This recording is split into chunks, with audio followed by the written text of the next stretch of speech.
el sol se apagó, cayó el Salvador del mundo.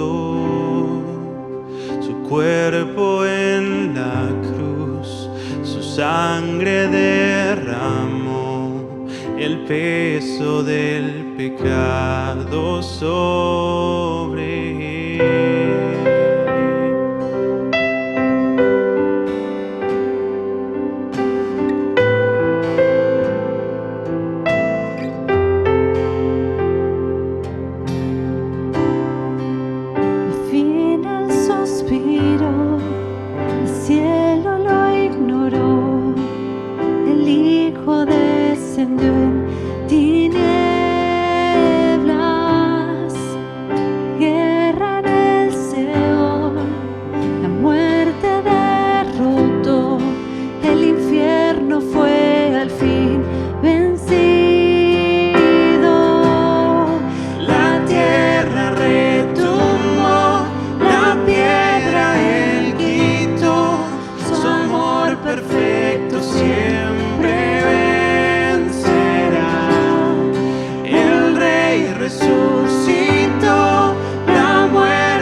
Ustedes saben que Jeremías fue un profeta que tuvo que estar en una época muy difícil en el pueblo de Dios.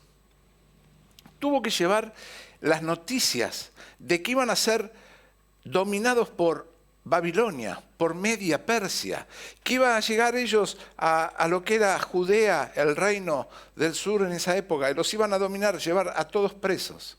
Y de ahí sale un salmo que me gustaría algún día hablarlo con ustedes, es el salmo que dicen, nos piden, decían los judíos, nos piden que toquemos nuestras cítaras, que toquemos nuestras canciones.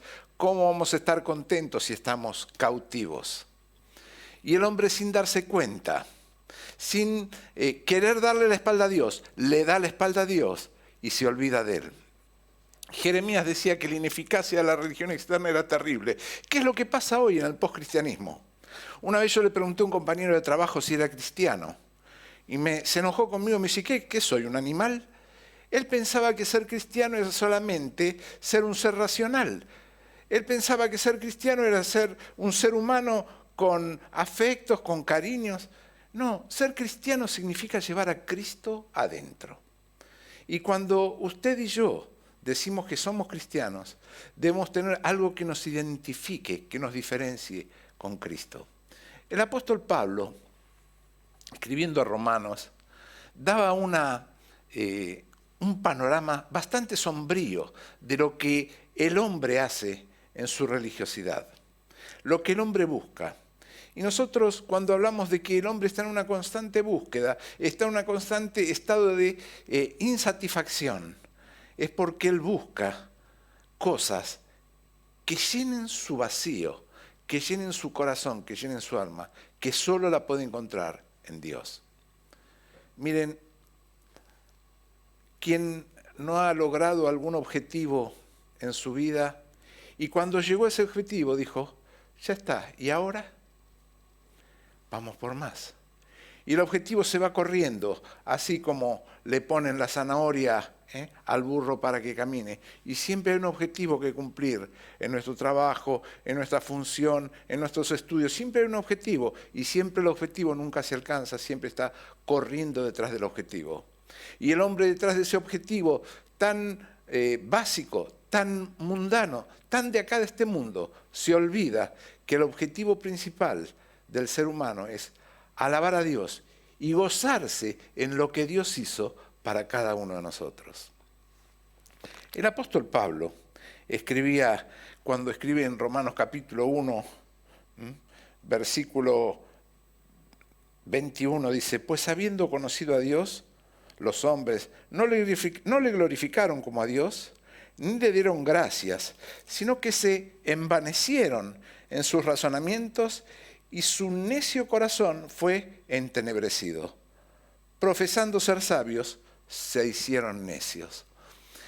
Y eso que pasaba en la época de Jeremías, antes de la destrucción del pueblo y llevarse cautivo a Babilonia, es lo que pasa hoy, en este post-cristianismo, donde la gente cree que su razonamiento lo va a llevar a un lugar donde las teorías humanas dicen, usted puede, yo puedo, usted puede seguir, y nos olvidamos de que Dios está latente, pendiente, para modificar, para bendecir su vida. El apóstol Pablo, que escribía esto, que los corazones de los hombres se entenebrecieron, lo decía por experiencia propia, porque él había sido perseguidor. Él había sido un religioso externo. Él hacía verse como que era perseguidor de los cristianos y que era un buen religioso, hasta que tiene un encuentro personal con Dios. Ese encuentro que lo vemos relatado en el libro de Hechos, capítulo 9, es el encuentro entre un hombre que creía ser lo más religioso posible y no era nada. Era un hombre que creía ser perfecto y se da cuenta que es un gusano. Era un hombre que creía que ser judío, ser romano, le daba todas las condiciones de notoriedad en esa época. Se da cuenta que cae de su caballo ciego y está 2 días, que sin Dios no es nada. Y ese hombre que después se constituyó Saulo de Tarso en Pablo, el apóstol Pablo, fue el que hizo el gran cambio en su vida. ¿Pero por qué? ¿Lo hizo él?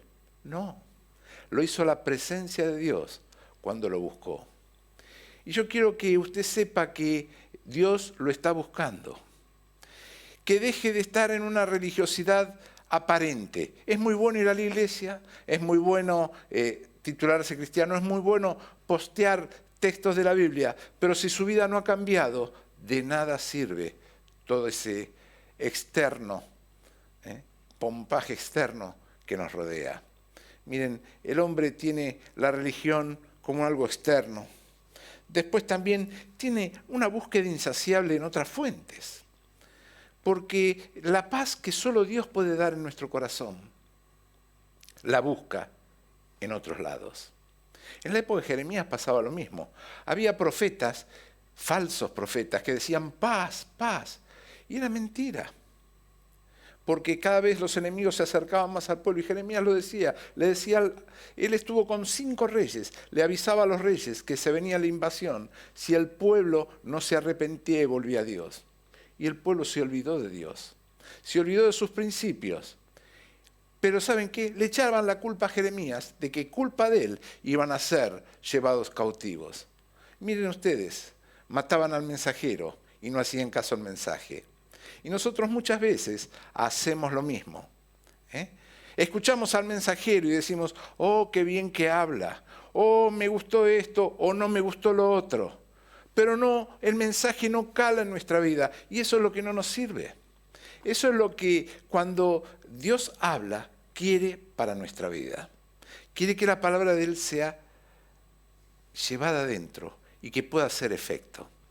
Pablo decía en su carta a los romanos, dice, por cuanto todos pecaron, están destituidos de la gloria de Dios. Todos hemos pecado, todos hemos hecho algún pecado que nos separa de la gloria de Dios. Que nos separa porque el pecado no es compatible en la presencia de Dios. Y cuando el pecado entra en nuestra vida, lo único que se ofende, al único que se ofende es a Dios. Y todo pecado es contra Dios. Pero ¿sabes una cosa? Todo perdón viene de Dios. Y Dios quiere perdonar tu pecado, quiere hacer eco en tu vida, quiere vivir en tu vida, quiere que el Espíritu Santo entre en tu vida, pero que seas un religioso no, que tengas una relación de verdad con Él. Bien, el hombre busca en la religión externa acercarse a Dios. Busca en otros lados acercarse a Dios, pero sigue cometiendo pecados y piensa, bueno, Dios es bueno, me va a perdonar.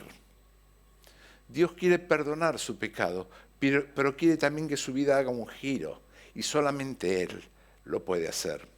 Fíjense ustedes cuando el apóstol decía, se envanecieron en sus razonamientos y su necio corazón fue entenebrecido. Profesando ser sabios, se hicieron necios. Y cambiaron la gloria de Dios incorruptible en semejanza de imagen de hombre corruptible, de aves, de cuadrúpedos y de reptiles. Está diciendo, dejaron al Dios vivo y siguieron a dioses de madera, a dioses que se funden, a dioses que no existen. Miren, mucha gente ve un crucifijo y se persigna ante él. Pero quiero decirte en este día que Dios no está en ese crucifijo. Cristo resucitó. Él entregó su vida por mi pecado y por el tuyo. Y Él está vivo. Y nos dijo que nos iba a mandar un Consolador, el Espíritu Santo, que iba a vivir en nuestra vida. Nos dijo que nos iba a acompañar todos los días hasta el fin del mundo. Pero si vos lo dejás, si tú lo dejas, no podemos aceptar a Dios en nombre de mi hijo, en nombre de mi padre. La relación con Dios es personal. Y solamente usted y yo podemos, frente a Dios, encontrar el perdón. Nadie lo puede hacer por nosotros. Y cuando Dios escucha mi oración pidiendo perdón, de arrepentimiento, de fe, cambia, perdona mi vida, perdona mi pecado, y mi vida cambia y se hace nueva.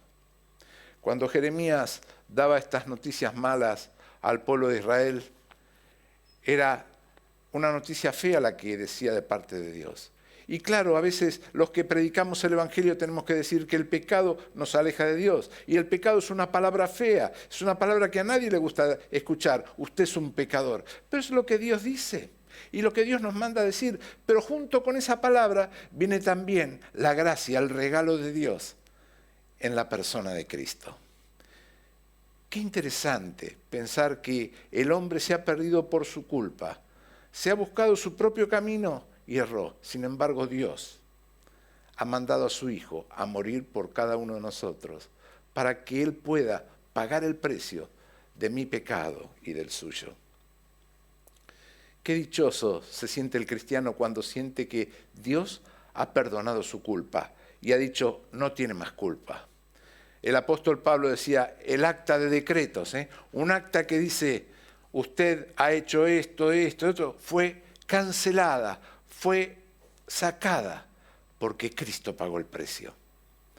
Sí, una vez estuve para renovar el registro y me encontré con unas cuantas multas de tránsito. Y cuando fui ante el juez,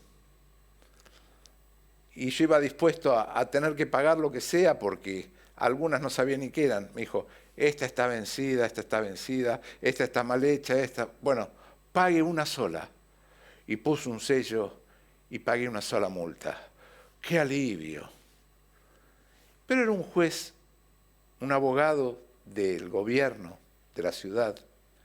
¿Se imagina estar usted frente a un juez eterno que le diga, estos son todos sus pecados? ¿Qué va a decir? ¿Qué vas a decir? Cuando tengamos la lista de todo lo que hemos hecho mal frente a la presencia de Dios, ¿qué vamos a decir? Yo sé qué voy a decir. ¿Quiere que se lo diga? La sangre de Cristo me limpia de todo pecado. 1 Juan 1:9. La sangre de Cristo me limpia de todo pecado. Y la sangre de Cristo la podemos aceptar ahora. Decirle, Señor, limpia mi pecado. Quiero que me liberes de todas estas actas, todas estas infracciones que hice. Perdona mi pecado. Quiero ser una hija, un hijo tuyo. Por cuanto todos pecaron, están destituidos de la gloria de Dios. Dice, pero el versículo sigue. Estamos destituidos de la gloria de Dios. ¿Y qué dice? Siendo justificados gratuitamente por el regalo mediante el perdón que es en Cristo Jesús. Cristo te ofrece este regalo.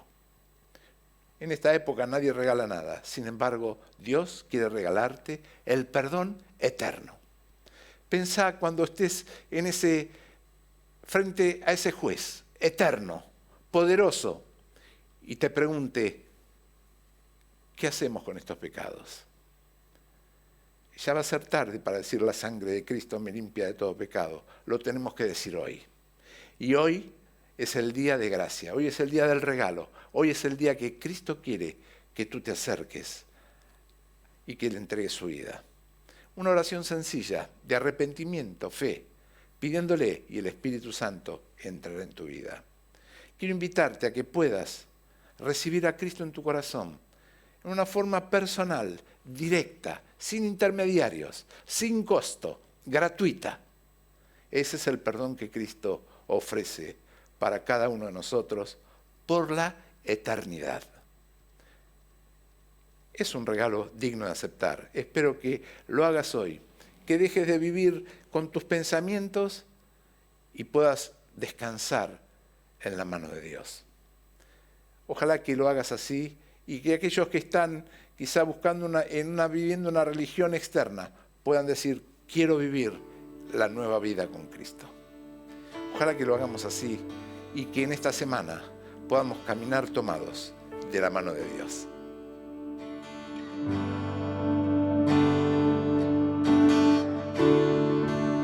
Digno de recibir toda adoración,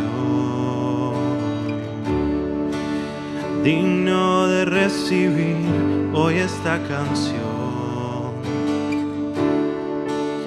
digno de entregarte mi corazón, vivo por ti.